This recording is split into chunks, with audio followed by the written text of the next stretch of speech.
할렐루야. 4월 9일 수요일 새벽 기도를 시작하겠습니다. 사도신경으로 우리의 신앙을 고백합니다. 나는 전능하신 아버지 하나님 천지의 창조주를 믿습니다. 나는 그의 유일하신 아들 우리 주 예수 그리스도를 믿습니다. 그는 성령으로 잉태되어 동정녀 마리아에게서 나시고 본디오 빌라도에게 고난을 받아 십자가에 못 박혀 죽으시고 장사된 지 사흘 만에 죽은 자 가운데서 다시 살아나셨으며 하늘에 오르시어 전능하신 아버지 하나님 우편에 앉아 계시다가 거기로부터 살아있는 자와 죽은 자를 심판하러 오십니다. 나는 성령을 믿으며 거룩한 공교회와 성도의 교제와 죄를 용서받는 것과 몸의 부활과 영생을 믿습니다. 아멘.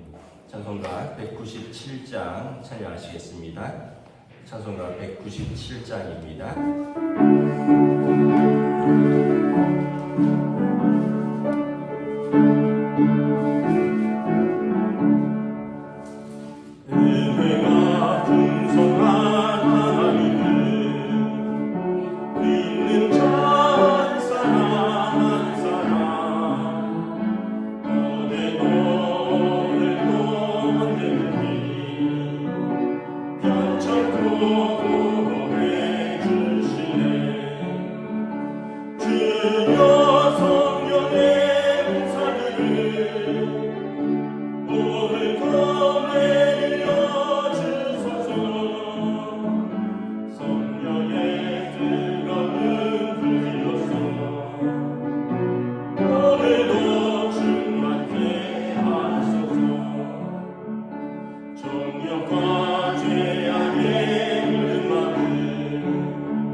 오늘 우리에게 주신 하나님 말씀은 구약성경 민수기 11장 24절부터 35절까지 말씀입니다.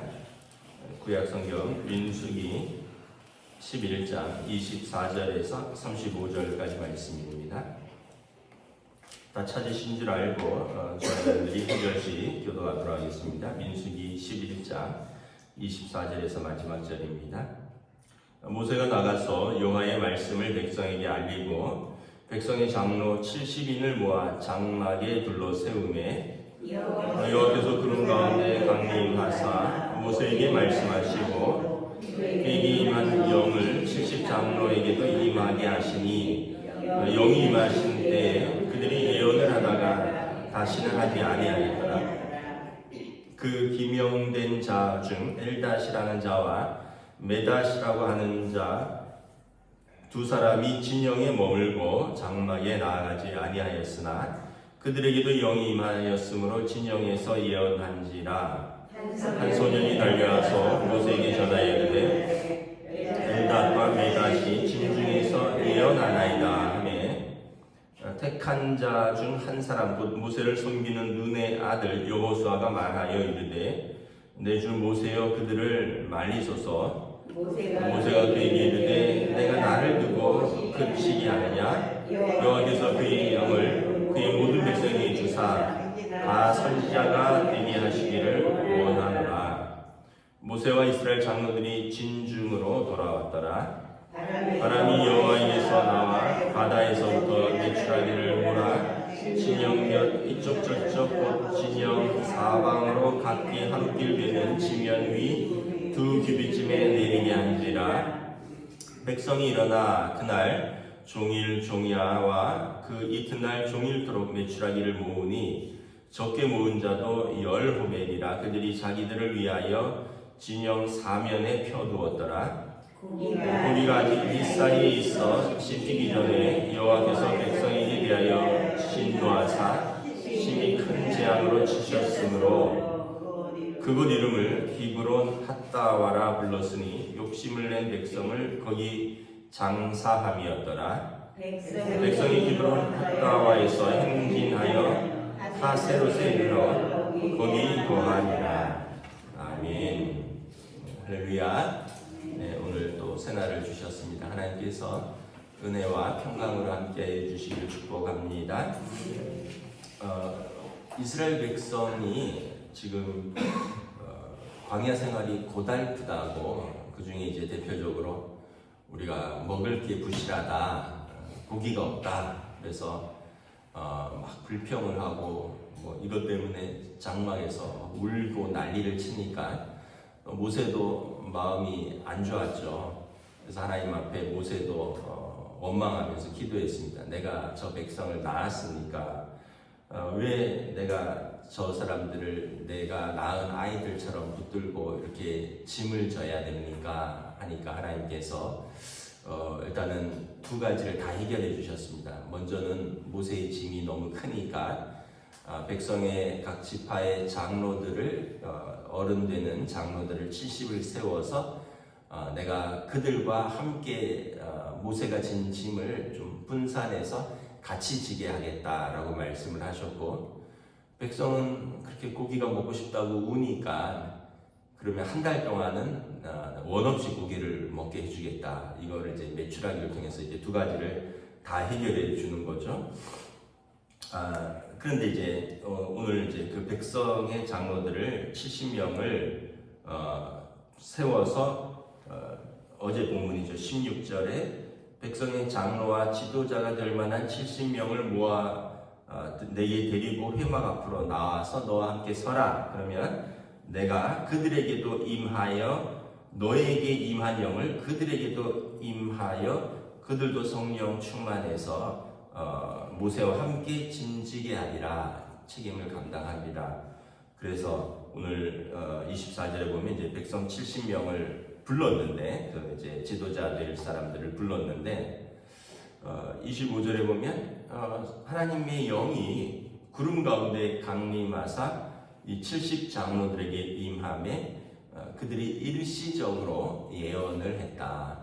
이제 예언은 하나님의 말씀을 대언하는 것인데, 그 당시는 이제 전부 다 하나님을 잘 알지 못했죠. 다 이집트에서 노예로 있었고, 하나님을 제일 잘 아는 사람은 모세였고, 하나님을 얼굴과 얼굴을 맞대었고, 하나님께서 그의 입술에 친히 말씀을 넣어주신 사이다라고 하나님께 말씀하셨고, 또 대제사장이죠. 아론이죠. 하나님 앞에서 백성을 중보하는 사람이니까 다른 사람들은 이 모세와 아론을 통해서 하나님을 알았는데 오늘 이제 하나님께서 세우신 백성의 지도자 70명 장로들에게는 하나님이 친히 영을 부어주사 그들도 일시적이지만 예언을 하게 되었다라는 것입니다.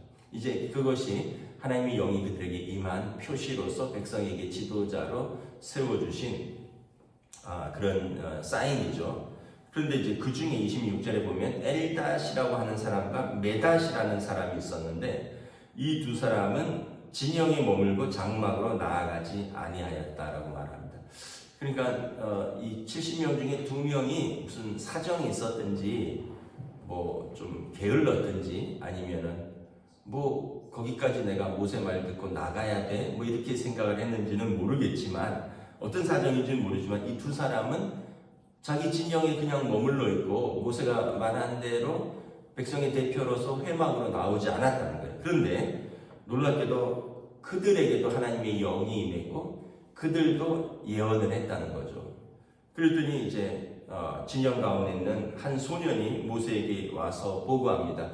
엘닷과 메닷이 진중에서 예언하나이다. 이거 좀 놀라운 것을 처음 보았으니까 예언은 여기서 뭐 하나님의 말씀을 대언하는 거라 그랬습니다. 뭐 자꾸 미래를 맞추는 거라고 생각하지 마시고 예언은 하나님의 말씀으로 그들에게 선포하는 건데 그랬더니 28절에 모세의 시종, 모세의 비서죠. 눈의 아들 여호수아가 말합니다. 내 주 모세요 그들을 말리소서. 아마 이 여호수아도 두 가지 생각이 있었던 것 같아요. 하나는 진영에도 나오지 않았는데 진영에서 나오지 않고 회막으로 나오는 그러한 순종이 없는데 이렇게 예언하는 거를 막아야 됩니다. 불순종하는 자들을 모세의 지도력을 위해서라도 모세가 나오라 했는데 안 나왔잖아요. 이 사람들 예언하는 걸 금지시켜야 됩니다. 이런 마음이 있었던 것 같고 또 하나는 이 사람들도 예언을 하면 뭐 모세나 이 사람들이 같은 수준이라는 겁니까? 뭐 이런 식의 좀 모세를 위하는 마음이 있었던 것 같습니다. 그래서 모세에게 예언하지 못하도록 그들을 말리소서. 29절에 모세가 이렇게 말합니다. 내가 나를 두고 시기하느냐, 이런 나를 위하여 시기하느냐 이런 뜻입니다. 여호수아는 모세의 비서실장이니까 모세를 존경하고 모세를 사랑하고 모세의 지도력을 세우기를 원하는 사람이죠. 그런데 이 엘닷과 메닷처럼 모세의 말에 순종하지도 않는 이 사람들도 이렇게 하나님의 영이 임하고 이 사람들에게도 지도자로서 각 지파의 장로로 세우는 것이 합당치 않다 이야기하는 것이 네가 나를 위하여 하는 것인 줄 안다. 나를 위하여 시기하는 것인 줄 안다. 그러나 모세는 뭐라고 말하냐면 하나님께서 모든 백성이 다 그의 영이 임하여 다 선지자가 되게 하시기를 원하더라. 모세는 나뿐만 아니라 그들 70장로들도 그리고 모든 백성이 다 하나님의 영이 임하고 다 하나님의 말씀을 전하는 선지자가 되기를 원한다. 그래서 모세의 그 그릇이 얼마나 큰지를 보여주죠. 그래서 역시 모세는 모세고 여호수아는 여호수아고 또 나중에 보면 아론과 또 미리암이 또 모세에 대해서 또 시기해서 또 뭐 하는 말도 있고 역시 모세는 모세고 아론은 아론이고 미리암은 미리암이고 또 엘닷은 엘닷이고 메닷은 메닷일 뿐이다. 다 이스라엘의 지도자는 모세를 따라올 사람이 없다. 모세의 그 그릇, 모세의 성숙함, 또 모세가 가장 하나님의 뜻을 가장 잘 아는 사람이라는 걸 보여주죠. 우리가 이걸 보면서 다시 한번 우리가 참 이런 부분이 있구나. 모세처럼 우리가 다 하나님의 영을 받아 다 선지자가 되기를 원하는 그런 것도 있지만 그런 선한 마음도 있지만 또 한편으로는 저 사람보다는 좀 더 내가 더 나은 그런 면을 좀 강조하고 싶은 마음들 있잖아요. 그래도 나는 좀 더 기도하잖아. 아니 그래도 난 저 사람보다는 좀 더 섬기잖아. 아유 뭐 저 사람은 좀 뭐 이러면서 이제 우리 마음에 내가 좀 더 잘하고자 하는 사실 하나님을 더 잘 섬기는 거는 굉장히 귀한 것이죠. 더 기도한다는 것, 더 섬긴다는 것, 이런 거는 더 얼마나 귀한 겁니까? 그런데 이제 거기에 저 사람보다 더 내가 한다는 마음 때문에 이제 시기, 질투, 경쟁하는 마음이 들어가서 결국은 이제 우리가 더 그릇이 커지고 더 자질이 좋아져야 되는데 그 안에 우리를 가두게 되는 그런 것들이 있죠. 여러분 기도하는 거 얼마나 좋아요. 근데 왜 너는 기도 안 하잖아, 난 기도하잖아 이래버리면 그 기도를 하는 그 좋은 기도의 시간이 자기를 세우는 시간이 돼버리잖아요. 여러분 봉사하는 게 얼마나 좋습니까? 근데 나는 하는데 왜 당신은 못해? 이렇게 돼버리면 그 섬김과 그 봉사가 자기를 내세우는데 이제 쓰여지는 거니까 아쉽죠.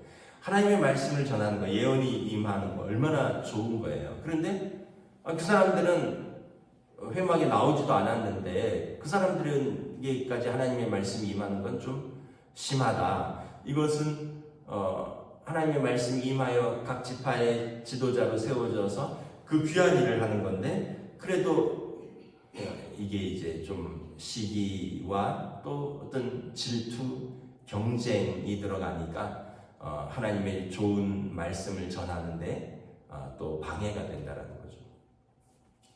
제가 부목사 때 제 선배 목사랑도 같이 있었을 때도 있고 제 후배 목사랑도 같이 있었을 때도 있었어요. 제가 32, 33 이렇게 해서 한 5년 정도 부목사를 할 때 제 선배 목사님은 저보다 10살이 많았어요.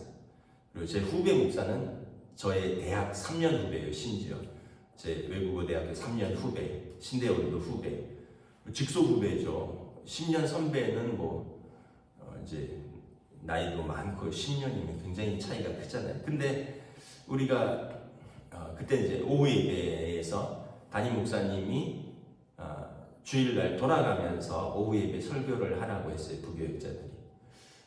그럼 이제 한 달에 한 번, 때로는 금요일 저녁도 하고 이러면 한 달에 많으면 2번, 때로는 한 번 정도 설교가 돌아오는데 그때는 그 부목사 때는 그렇게 설교가 하고 싶더라고요.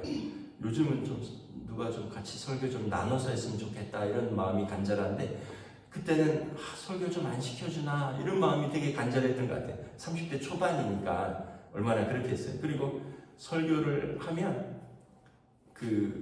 좀 유치하고 부끄러운 마음인데 내가 저 선배 목사보다는 그래도 좀 잘한다는 얘기를 들어야죠.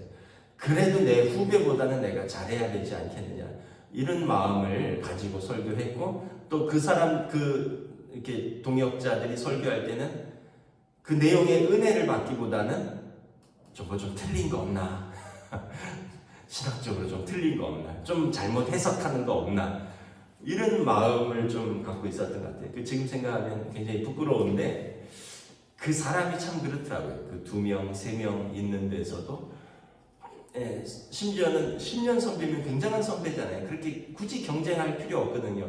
10년 선배면. 그런데도 같은 부교육자라는 이유로 저분보다는 내가 좀 나아야 될 텐데 또 3년 후배인데 직속 후배인데 쟤보다는 내가 나아야 되지 않겠느냐 이런 마음이 들었던 기억이 있어요. 그런 걸 보면 우리가 참 모르겠습니다. 여러분들은 어떤지 모르겠지만 저는 그렇게 성숙한 사람은 아니었구나.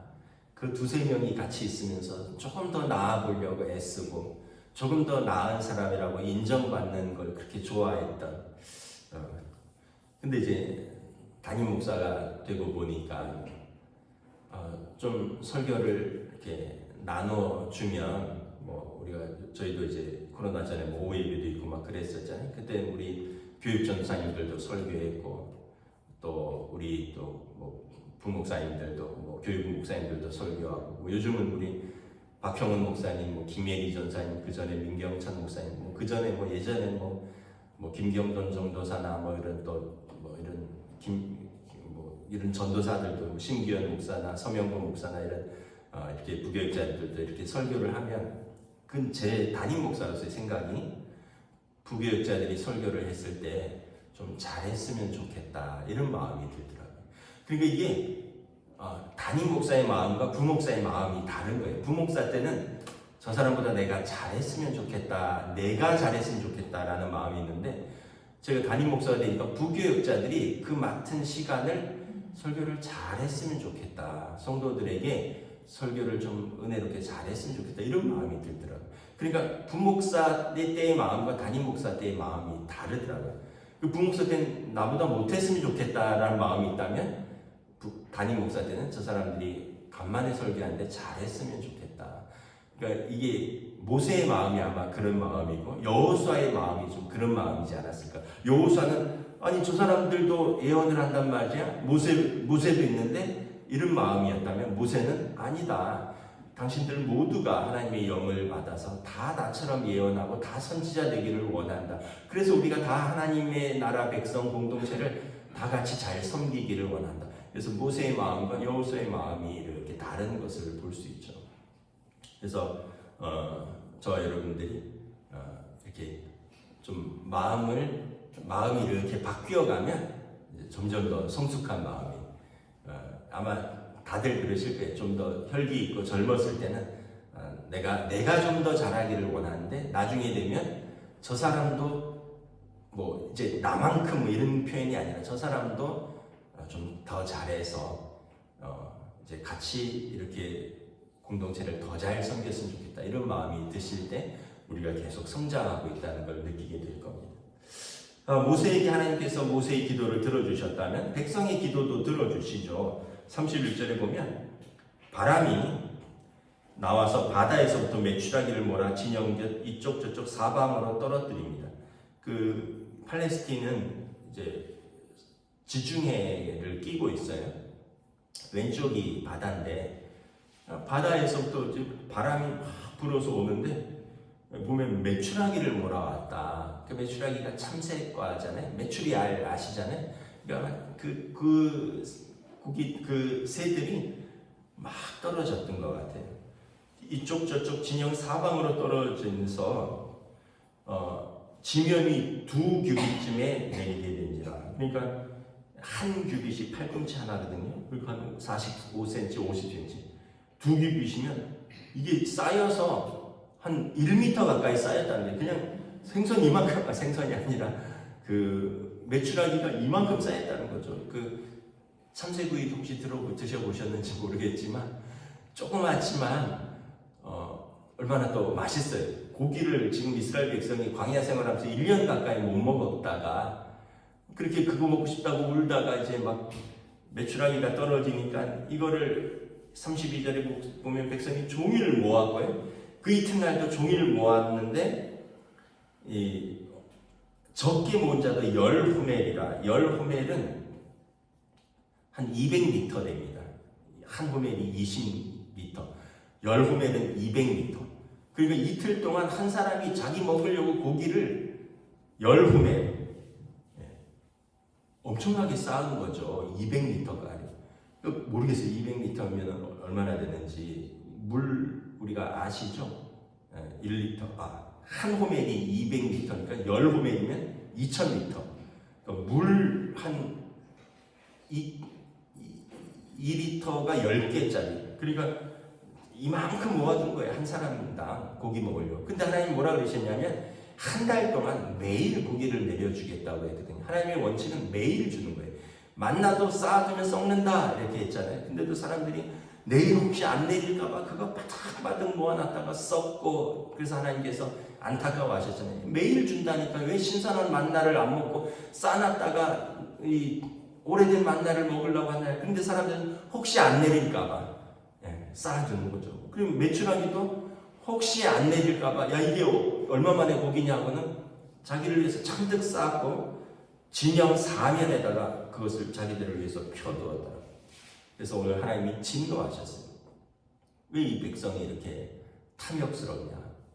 왜 이렇게 하나님께서는 왜 이 백성이 믿음이 없느냐? 하나님에 대한 신뢰가 없느냐?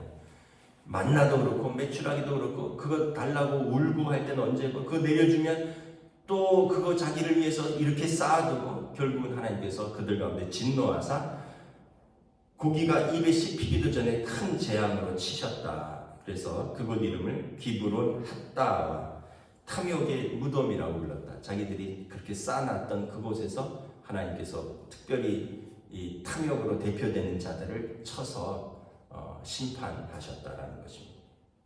그래서 그곳에서 자기 죽은 사람들이 있다. 기브론 핫다와 탐욕의 무덤이다. 그래서 여러분 우리가 또 하나 이제 이렇게 살면서 저나 여러분이나 왜 그런 게 없겠어요? 쌓아두고 먹어야지. 내일 없을지 어떻게 알아? 뭐 이러면서 또 쌓아두고 어떤 분이 그런 이야기를 하시더라고요.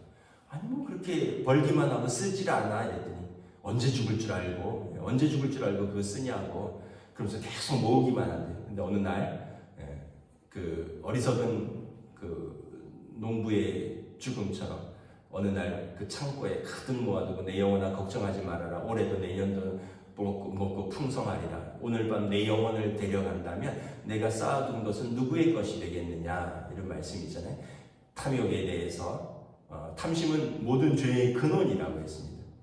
탐심 때문에 하나님을 불신하게 되고 탐심 때문에 이웃을 돌보지 않게 되고 탐심 때문에 우리의 믿음을 해치게 된다라는 거죠.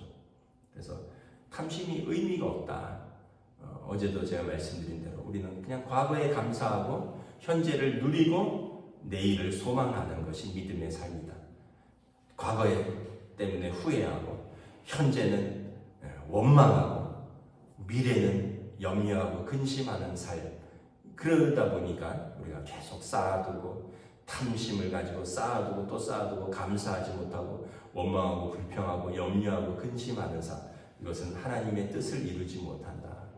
결국은 하나님께서 그들 가운데 기도도 응답하셨지만 하나님이 그들의 불신과 또 믿음 없음과 탐심을 또 심판하시는 것을 보게 됩니다. 말씀을 마치겠습니다. 우리 모두가 이렇게 모세처럼 서로가 다 함께 성장하는 그러한 마음을 가지고 살고 또 하나님 주신 것 감사하고 또 나누고 누리면서 그럼 오늘 누리셔야 돼요. 오늘 누리세요. 벚꽃이 막 피잖아요. 우리 필동도 오늘 못 보면 주말 지나면 비 온대요. 그럼 지는 거예요. 다음에 오늘 내게 주신 시간들, 오늘 내게 주신 물질들, 오늘 내게 주신 사람들 다 미루다가 여러분 그것이 다 지나가면 우리가 그 누릴 수 있는 은혜를 잃게 된다. 늘 지금 하나님 앞에서 감사하고 지금 은혜로 사시는 저와 여러분 되시기를 주님의 이름으로 축복합니다. 기도하겠습니다. 하나님 은혜를 감사합니다. 오늘 하나님께서 불평하고 원망하고 울고 울부짖었던 그 백성과 모세의 기도를 다 들어주시는 좋으신 하나님이심을 보여줍니다. 심지어 또 순종함으로 회막에까지 나오지 않았던 엘닷과 메닷에게도 성령이 임하여 그들도 예언하고 또 그들도 지도자로 세우는 것을 바라봅니다. 또한 하나님께서 동풍을 불어 매출하기를 그들 짐 가득히 쌓아주시는데 하나님의 약속대로 매일 그들 것을 주신다고 약속하셨지만 또 백성은 그것을 불신하고 자기를 위하여 지면 가득히 쌓아두다 또 하나님의 심판이 임하는 것을 바라봅니다. 우리의 삶은 믿음의 삶이고 하나님을 신뢰하는 삶이고 하나님이 주신 은혜에 감사하는 삶이고 그것을 내가 누릴 뿐만 아니라 다른 사람도 그것을 누리고 함께 세워가는 믿음의 공동체의 삶이라는 것을 다시 한번 돌아보면서 오늘 내게 주신 은사는 무엇이며 내게 주신 은혜는 무엇이고 또 내가 나와 함께 섬기는 사람은 누구이며 그들과 함께 세워야 하는 공동체는 어떤 것인가 우리가 돌아보며 날마다 한 발자국씩 더 성숙해가는 저희들로 성령님 인도하여 주시옵소서. 감사를 드리오며 우리 주 예수 그리스도 이름으로 기도드리옵나이다. 아멘. 하늘에 계신 우리 아버지의 이름을 거룩하게 하시며 아버지의 나라가 오게 하시며 아버지의 뜻이 하늘에서와 같이 땅에서도 이루어지게 하소서. 오늘 우리에게 일용할 양식을 주시고 우리가 우리에게 잘못한 사람을 용서하여 준 것 같이 우리 죄를 용서하여 주시고 우리를 시험에 빠지지 않게 하시고 악에서 구하소서. 나라와 권능과 영광이 영원히 아버지의 것입니다. 아멘.